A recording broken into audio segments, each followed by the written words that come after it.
Hello, dear meditators and prospective meditators. Welcome to the channel. My name is Ravi, and the purpose of this channel is to provide peace to you. Now, I received a little feedback from some of the people that I've shared this video with, and I'm going to discuss some questions and comments that they shared. The first thing that some people said is that the lighting was not enough, so I have bettered the lighting. Hopefully it is better now and you can see it. Also, someone else also told me that the voice is not really audible, so I'm going to try and speak a little louder. So please let me know if you can hear me clearly now.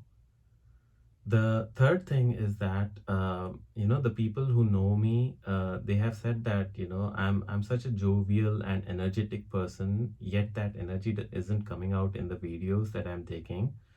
And they have advised me that I should not be doing the meditation and then taking these videos, because that's when I'm like really peaceful, and the true energy, the joviality, that all that stuff doesn't come out really. So they have advised me to actually take the videos first and then do the meditation. That's a good advice, and I'll try to implement that. The next question that someone asked is, can I take the support of a wall and meditate? These are all the initial stages, and if you practice and train your body to sit straight every day, one fine day you will be able to sit straight without any issues for those 100 breaths continuously. But if it is excruciatingly painful and you are not able to sit straight without any support, please go ahead and take the support. The next question that someone asked is that they feel sleepy when meditating. Honestly, that is quite common. But I want to ask a question back to you. Do you feel sleepy while watching an interesting movie, or when you are into deep work and you have to deliver a deadline? No, right? Why is that? This happens because at that point your mind is at great work. But while meditating, your mind is trying to calm down, and that's why you are trying to feel sleepy. But remember, at that point also you are doing some kind of work, which is basically focusing on the breath on this area here, right? And that is a very important activity. And your mind should be at work at that point also, to focus on those breaths and complete 100 continuous breaths. That it's in itself is a great challenge that should keep pushing you and not feel sleepy. Yet if you are feeling sleepy, try to force your breaths and then try to count the number of breaths. That will also try to drive away the thoughts if you are having continuous thoughts, and also allow you to focus back on your breath without feeling sleepy. You can also go for a run or do some yoga before starting to meditate, so that it doesn't make you feel sleepy. Also, the times of the day in which you are doing meditation might also be a contributing factor to you feeling sleepy. Like, the times that I mentioned in the morning and at night before you sleep. These are the times when you typically feel sleepy. Even after you wake up, you might be feeling sleepy. And when you are meditating at night before you sleep, that's also kind of your sleep time only. So that's why you're feeling sleepy. That's natural, but keep trying to focus on your breath and take it as a challenge to complete those 100 breaths. Even then, if you are feeling sleepy after trying all these things, then actually go and sleep, because sometimes after meditation, especially at night, as I mentioned earlier also, you get really deep sleep after meditating. So at least this meditation is helping you get a good sleep, so take it as a positive thing and just go sleep. Don't lose sleep over the fact that you're not able to focus and you're sleepy. The next question is, why should I focus on my nose and breath only? Why can't I focus on some kind of chanting or do some chanting or focus on some other part like a heart or somewhere else? So the reason I said nose and breath, as I also mentioned in my last video, is because uh, breath is the most unreligious thing in this world. It doesn't subscribe to any religion. It is completely universal.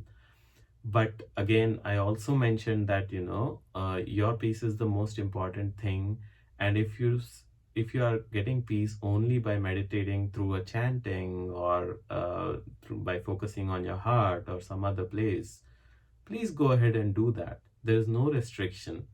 But whichever places you are focusing or whichever chanting you are doing, try to do it for 100 times continuously without any interruptions.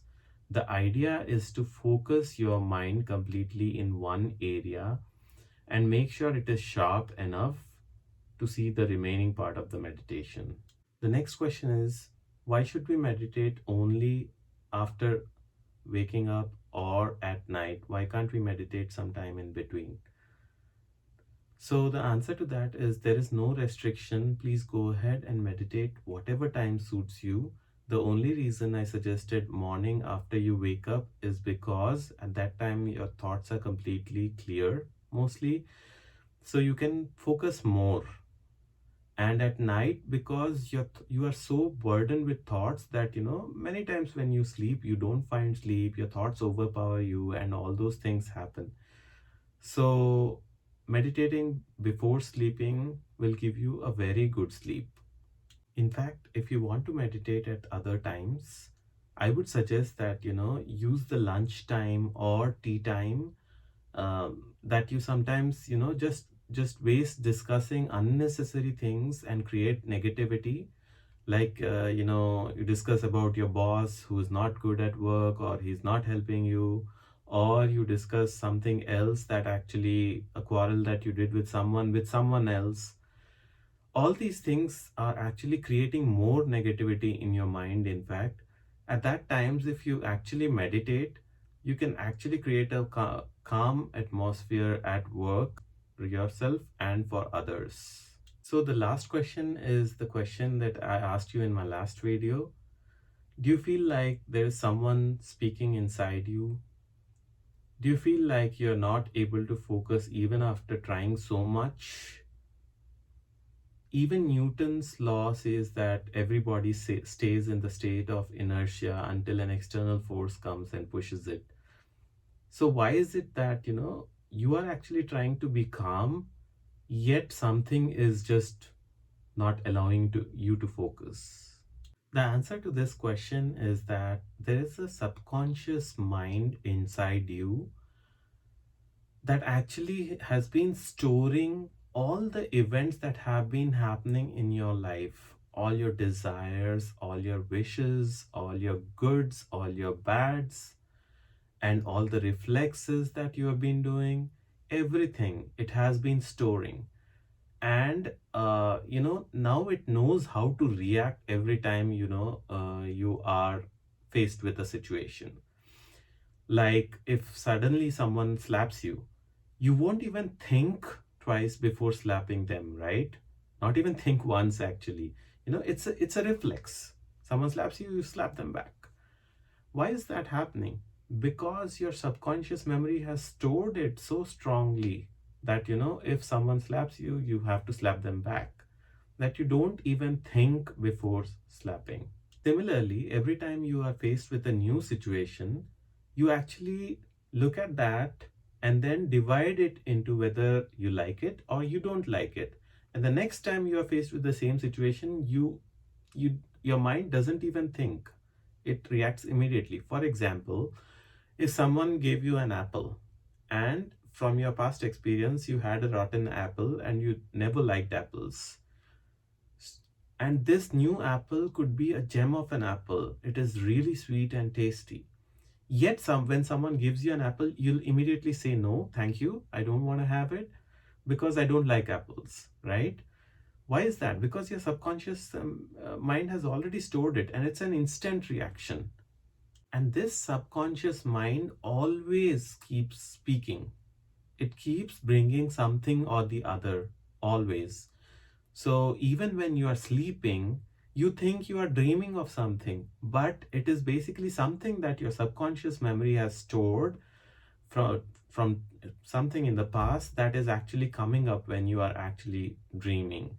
So it never sleeps. It keeps on thinking, and it is powered with so much fuel, so many thoughts that it doesn't need any external push to keep going on, because it knows that that's what you keep doing. You keep thinking, you keep dividing things into good and bad. You start storing desires. So every time you are actually trying to keep calm or keep quiet and start meditating, at that time you are actually seeing that the subconscious mind is throwing these kind of thoughts. In real life also the same thing is happening.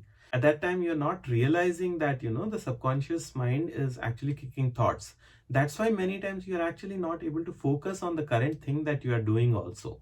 But with deep meditation, with focusing on these nose and breath exercises, eventually your mind, at least during meditation, will calm down and these thoughts will stop coming. You have to train your mind. You have to tell your mind, this is not the time for these thoughts.